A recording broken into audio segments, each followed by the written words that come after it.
and welcome to Galley Stories, stories of the Bering Sea and beyond, hosted by Mark Casto. My name is Pinnacle, podcast deckhand and longtime listener. We'd thank you to subscribe to the podcast and leave us a review. Here's today's catch.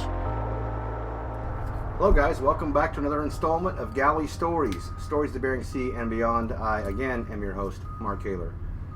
Today we're still sitting up in St. Paul, Alaska. It is Opilio season, and I have sitting on one of the larger and most pristine, I would say, crab boats in the fleet, with Captain Mark Casto. So Mark, how are you today? I'm doing great, Thanks for taking the time to join me he's offloading his Opilio right now. Yeah, we're right in the middle of Opilio season. It's been a different year. It's kind of a lot colder this year than years past. As you guys have heard on the previous couple episodes we've recorded in St. Paul, there's a lot of background noise. We are sitting in his wheelhouse, and so there'll be bells, whistles, and some radio chatter, and probably hearing the cranes back in and out. But let's get it started, Mark, with where were you born and what first brought you into the industry? I was born in Aberdeen, Washington, 1968.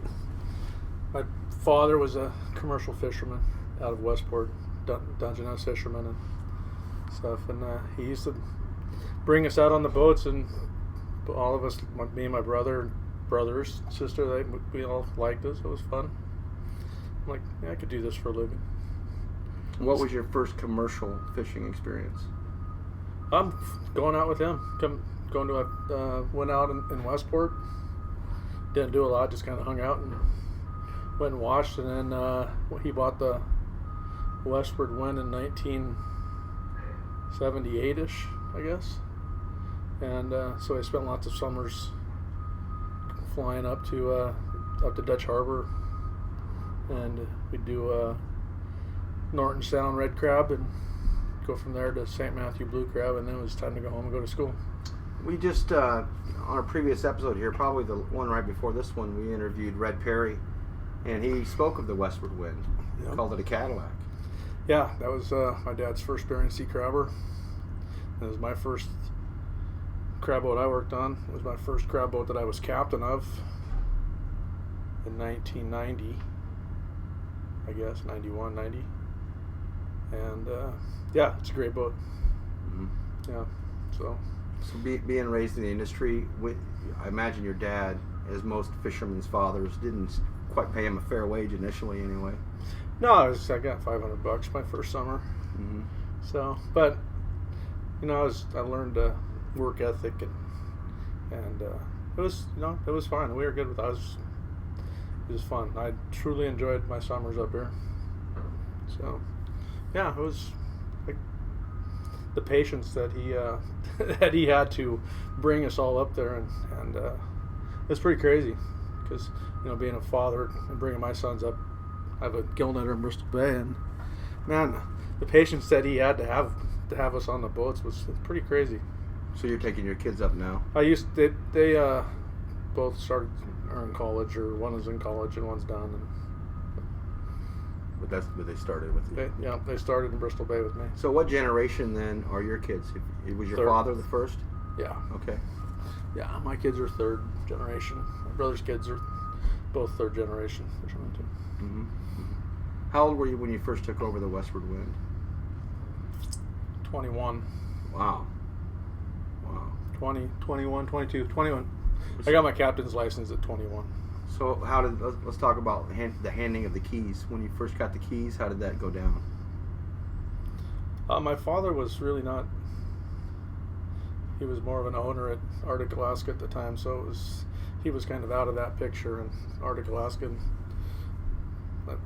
I came up through the Arctic Alaska fisheries chain with Francis Miller, and that was one of my dad's partners and stuff like that. So and then we did that in 91. We built the first Pinnacle.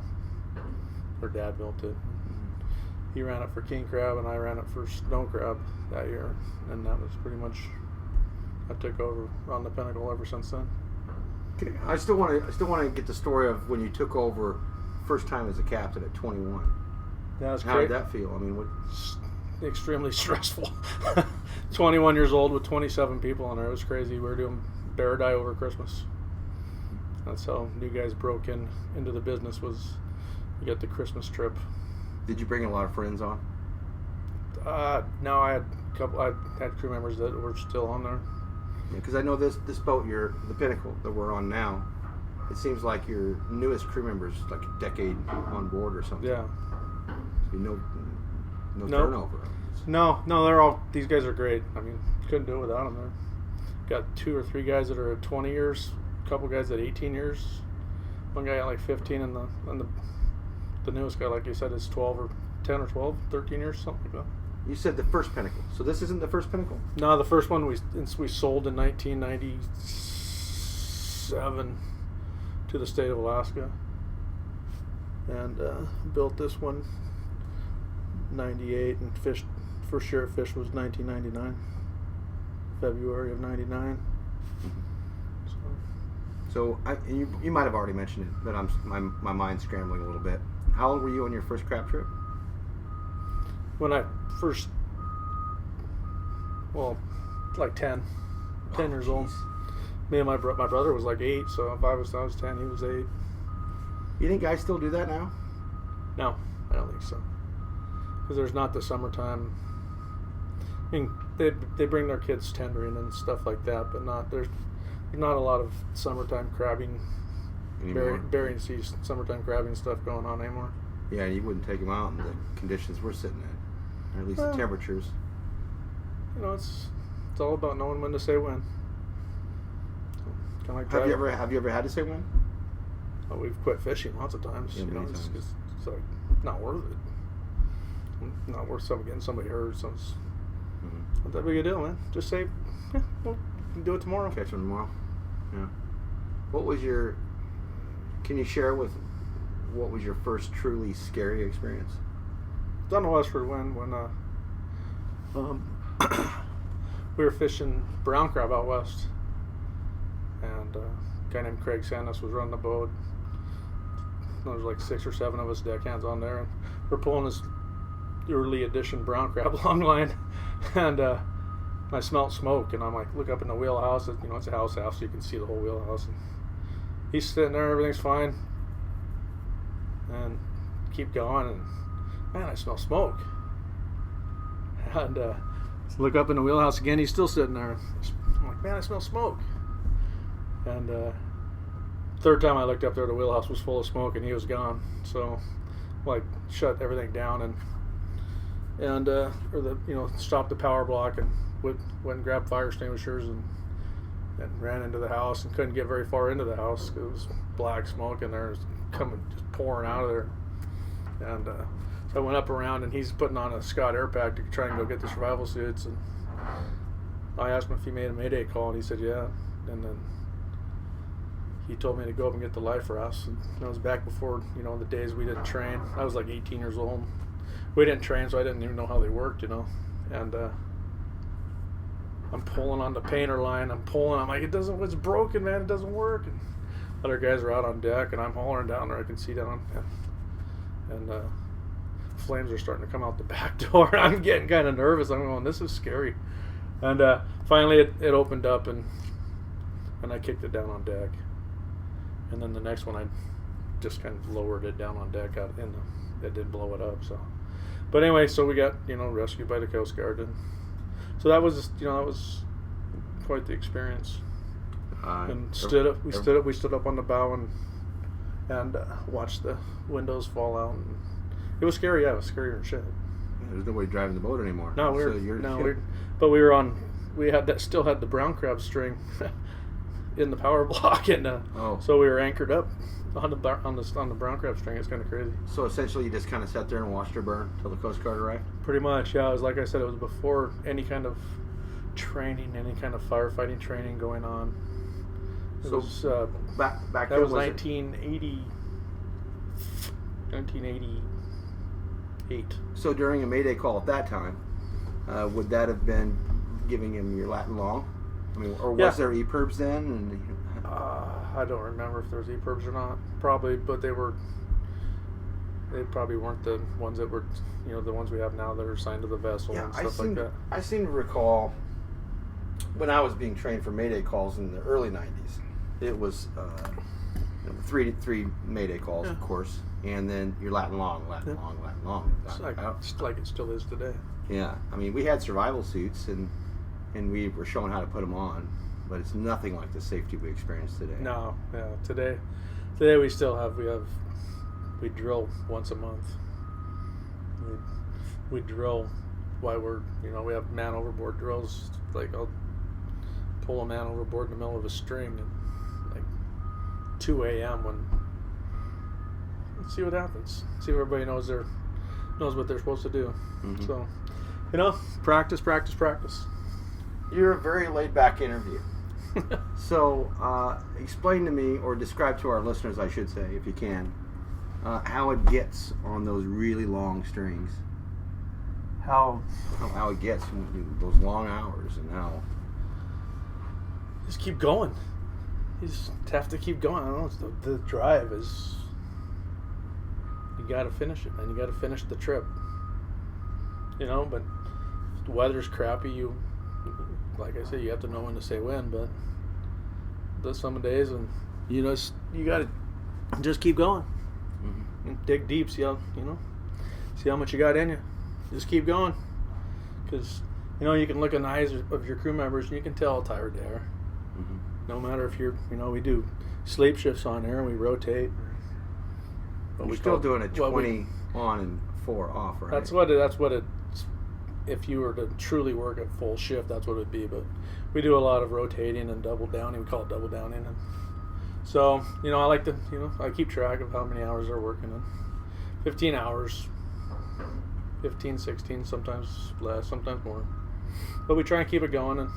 But you can tell when they need a break, when you can look in their eyes and they're tired. Mm-hmm.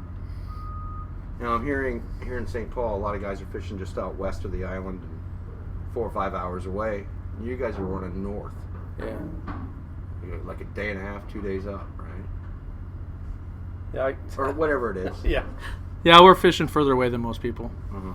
There's a handful of us up there. Is that ice moving down further this year than it has been? There's ice on its way, so we'll see what happens, I guess. We'll hope for the best.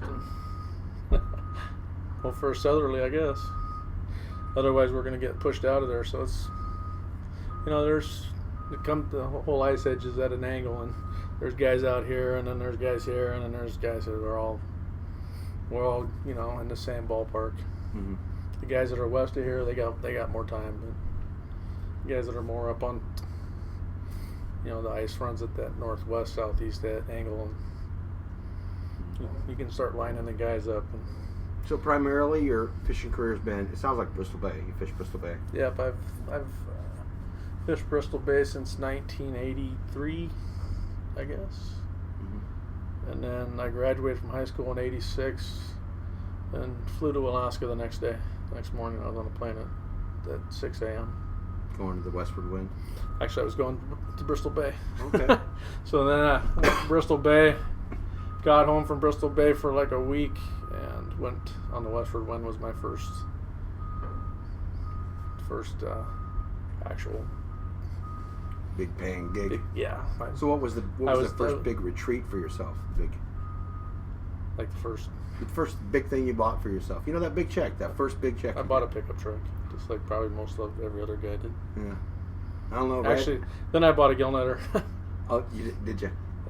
Yeah. Permits were probably a lot cheaper then than they are today. Actually, no, they're a little bit cheaper, right? They're a little bit more now, but they've done their little spike thing, and no. So we were summertime fishing Opelio in August. That was my first baiter's job, being a fully experienced owner's son. Getting the royal treatment. Whole 9 yards, yeah. So, anyway, that was that. Here we are today. Yeah, well, that moved quickly. Would you change anything about the choices you've made in your career? And would this be the career you chose? I would choose it all over again. You would. And what about your kids? You see them doing it in the future, or going to college and doing something else? I've always told them, you find something you like to do and do it while it's not like going to work. So I never made them go fishing or whatever. If they don't want to do it, then they don't have to do it. Go find something they're good at. What are Yeah. One of them graduated from Loyola Marymount in L.A. with a math degree, so he's a math teacher. And the other one is an aspiring fashion photographer, video guy. Okay. Getting his degree in New York City. So there's absolutely nothing wrong with that. My no, it's awesome to go visit him. Yeah, I can only imagine being 21 and growing up there or going there. In New York? Yeah. I've never even been. Oh, it's beautiful. It's fun. It's a great town. Yeah. I've been visiting them quite a few times. I love going there. It's fun. That must be something else the fishing gives you. You do the months out at sea, Yeah. then you got the months back home, or at least months at a time. Yeah. I get quite a bit of time off. I get to do a lot of what we want, the wife and I and stuff. But it's also, it's a full-time job. These boats don't take care of themselves. So you got to put the time in to make them, make it nice, make it Well, this one is very nice. It helps to have the great crew. They know exactly what we need to do and how we need to do it. So, like I said, I couldn't do it without these guys. It sounds like you see yourself doing this for quite a while yet. Yeah, I guess. I don't know. A little longer. I got a few years left in me. It's still fun. When it's not fun anymore, I think I'll quit. Mm-hmm. I still enjoy it. The bay is a lot of fun. It's still you seem to still me, fast paced and yeah. I was gonna say you seem to me like even this interview. We're only 16 minutes in, and at most interviews we would up to this point of questioning, right? We would be about 35 minutes in. You seem like a man of not very many words, but super hard action. I don't like to talk a lot. Plus, I'm nervous right now. Yeah, I get it, You know what? Let's talk about the bay. Yeah. What makes it so entertaining and fun? It's fun. It's just the intense competition. You're aggressive about it. Yeah, it's fun. Plus all my my brother's there. My dad used to be up there and stuff. So, and then most of my crew members that work on here, they've all bought boats since they've been working for me. So, big family. All in the radio group? Yeah, it's fun. Yep.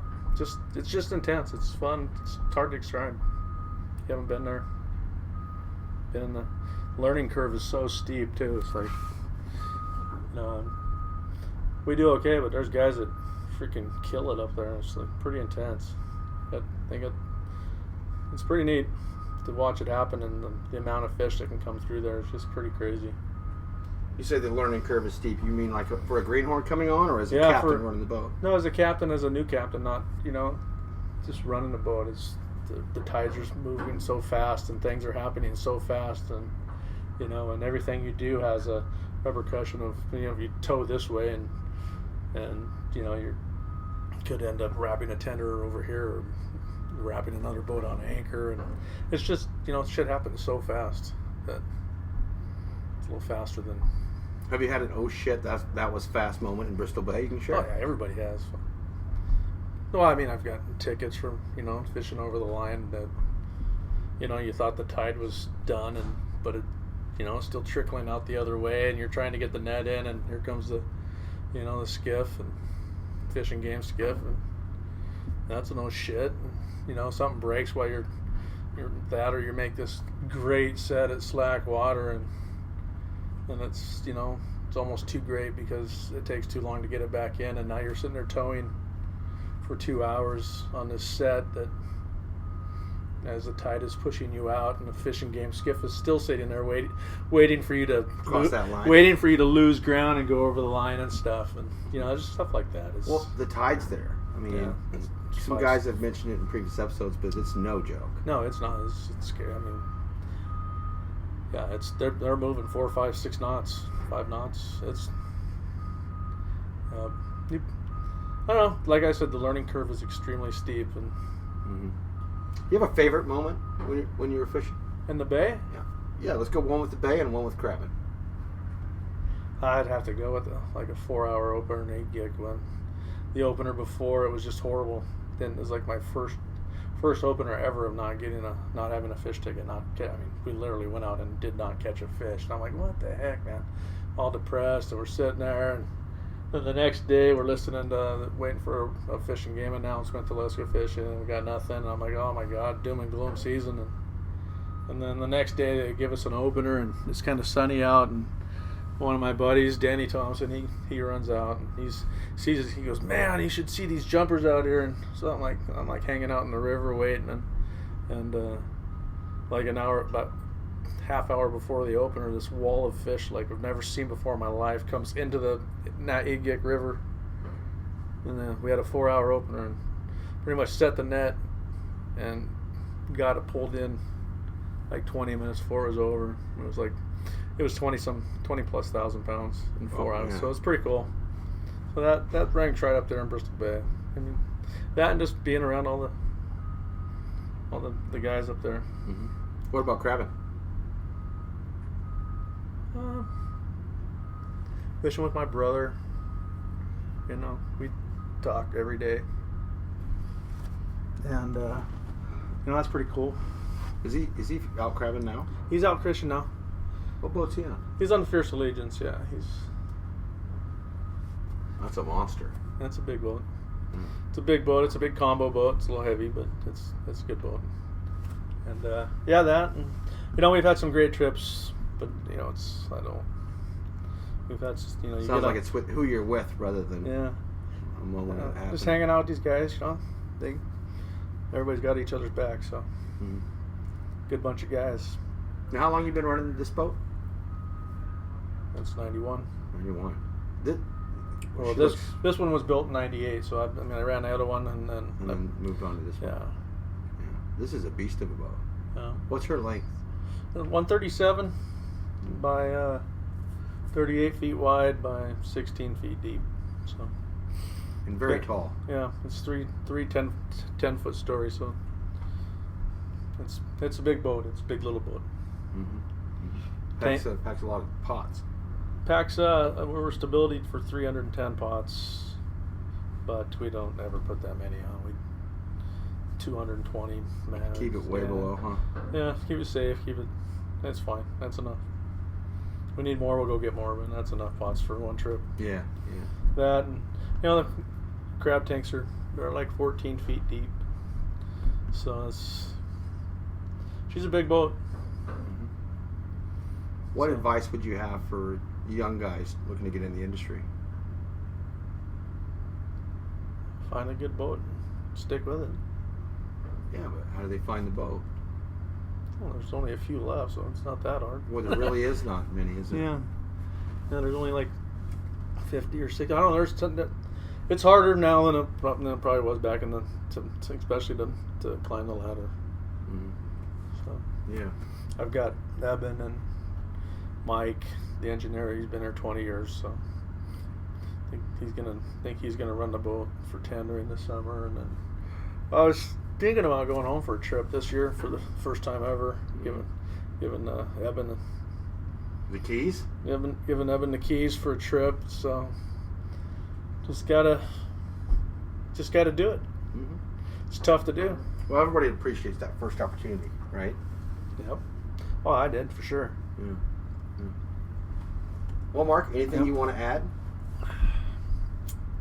Open mic moment. Open mic. I got nothing, man. I got nothing. Thanks for coming over. Thanks for the interview. No, thanks for letting me come over. This is probably the biggest crab boat I've ever been on. Right on. Yeah, it's like a Cadillac. Yep, it's nice. It's well taken care of. So, all right. Well, thanks again, Mark. Thank you. And guys, thanks for tuning in, and we will see you next time. I'd also like to just say thanks to my wife for sticking with me for all these years and giving me the chance to live my dream. So thanks. Before we really, really go, that's difficult, isn't it? Yeah, it's hard. It's hard on both of us, I guess. So, but anyway, thanks, honey. We'll see you guys next time. See you next time.